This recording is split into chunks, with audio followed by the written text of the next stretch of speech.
Hi hello ಎಲ್ಲರೂ ಹೇಗಿದ್ದೀರಾ? ಎಲ್ಲರೂ ಚೆನ್ನಾಗಿದ್ದೀರಾ ಅಂತ ಭಾವಿಸ್ತಾ ಈ ವಿಡಿಯೋ ಸ್ಟಾರ್ಟ್ ಮಾಡ್ತಾ ಇದ್ದೀನಿ. ಇವತ್ತಿನ ವಿಡಿಯೋದಲ್ಲಿ ನಾನು ಮಾರ್ಗಶಿರ ಅಮಾವಾಸ್ಯೆ ಯಾವತ್ತು ಬಂದಿದೆ, ಈ ಅಮಾವಾಸ್ಯೆಯ ತಿಥಿ ಯಾವ ಸಮಯದಲ್ಲಿ ಆರಂಭವಾಗಿ ಯಾವ ಸಮಯದಲ್ಲಿ ಅಂತ್ಯವಾಗುತ್ತೆ ಅನ್ನೋದನ್ನು ತಿಳಿಸ್ಕೊಡ್ತೀನಿ. ಪ್ರತಿ ವರ್ಷದ ಮಾರ್ಗಶಿರ ಮಾಸದಲ್ಲಿ ಮಾಡುವಂತಹ ಗುರುವಾರದ ಲಕ್ಷ್ಮೀ ವ್ರತವು ಅತ್ಯಂತ ಶ್ರೇಷ್ಠಕರವಾದದ್ದು.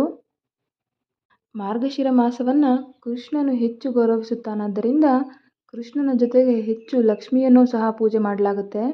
ಮಾರ್ಗಶಿರ ಅಮಾವಾಸ್ಯೆಯ ನಂತರ ಮಾರ್ಗಶಿರ ಮಾಸ ಆರಂಭವಾಗುವುದರಿಂದ ಈ ಮಾರ್ಗಶಿರ ಮಾಸ ಆರಂಭವಾದ ಗುರುವಾರದಂದು ಲಕ್ಷ್ಮೀ ವ್ರತವು ಆರಂಭವಾಗುತ್ತೆ. ಮಾರ್ಗಶಿರ ಮಾಸದಲ್ಲಿ ಮಾಡುವಂತಹ ಲಕ್ಷ್ಮೀ ಪೂಜೆಗೆ ಅತ್ಯಂತ ವಿಶೇಷ ಮಹತ್ವವಿದೆ. ಬನ್ನಿ, ಮಾರ್ಗಶಿರ ಅಮಾವಾಸ್ಯೆ ಯಾವಾಗ ಪ್ರಾರಂಭವಾಗಿ ಯಾವಾಗ ಅಂತ್ಯವಾಗುತ್ತೆ ಅನ್ನೋದನ್ನು ನೋಡ್ಕೊಂಡು ಬರೋಣ.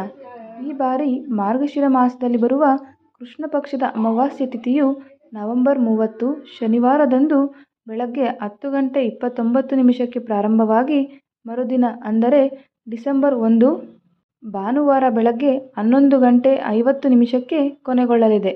ಸೂರ್ಯೋದಯದ ಆಧಾರದ ಮೇಲೆ ಈ ಬಾರಿಯ ಮಾರ್ಗಶಿರ ಅಮಾವಾಸ್ಯೆಯ ವ್ರತವನ್ನು ಡಿಸೆಂಬರ್ 1 ಭಾನುವಾರದಂದು ಆಚರಣೆ ಮಾಡಬೇಕಾಗುತ್ತೆ.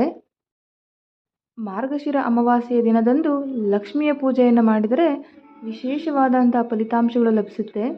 ಮಹಿಳೆಯರು ಅಮಾವಾಸ್ಯೆಯ ತಿಥಿಯನ್ನು ಶ್ರದ್ಧೆ ಭಕ್ತಿಯಿಂದ ಆಚರಿಸಿದರೆ ದೇವತೆಗಳ ವಿಶೇಷ ಅನುಗ್ರಹವಾದ ಗಂಡನ ದೀರ್ಘಾಯುಷ್ಯದ ಆಶೀರ್ವಾದವೂ ಸಿಗುತ್ತೆ. ಇನ್ನು ಯಾವ ಸಮಯದಲ್ಲಿ ಪೂಜೆ ಮಾಡಬೇಕು ಅಂದರೆ ಡಿಸೆಂಬರ್ 1 ಭಾನುವಾರದಂದು ಬ್ರಾಹ್ಮಿ ಮುಹೂರ್ತ ಅಂದರೆ ಬೆಳಗ್ಗೆ 5:08 ಪ್ರಾರಂಭವಾಗಿ 6:02 ಪೂಜೆಯನ್ನು ಮಾಡ್ಬೋದು. ಸೂರ್ಯೋದಯದ ಆಧಾರದ ಮೇಲೆ ಮಾರ್ಗಶಿರ ಅಮಾವಾಸ್ಯೆಯ ವ್ರತವನ್ನು ಆಚರಣೆ ಮಾಡೋದ್ರಿಂದ ಆದಷ್ಟು ಡಿಸೆಂಬರ್ 1 ಭಾನುವಾರದಂದು ಪೂಜೆಯನ್ನು ಮಾಡಿ. ಕಾರಣಾಂತರಗಳಿಂದ ಯಾರೆಲ್ಲ ಭಾನುವಾರದ ಮಾರ್ಗಶಿರ ಅಮಾವಾಸ್ಯೆಯನ್ನು ಆಚರಣೆ ಮಾಡೋಕ್ಕಾಗಲ್ವೋ ಅಂಥವರು ಶನಿವಾರದ ದಿನಾನೇ ಪೂಜೆಯನ್ನು ಮಾಡಿ.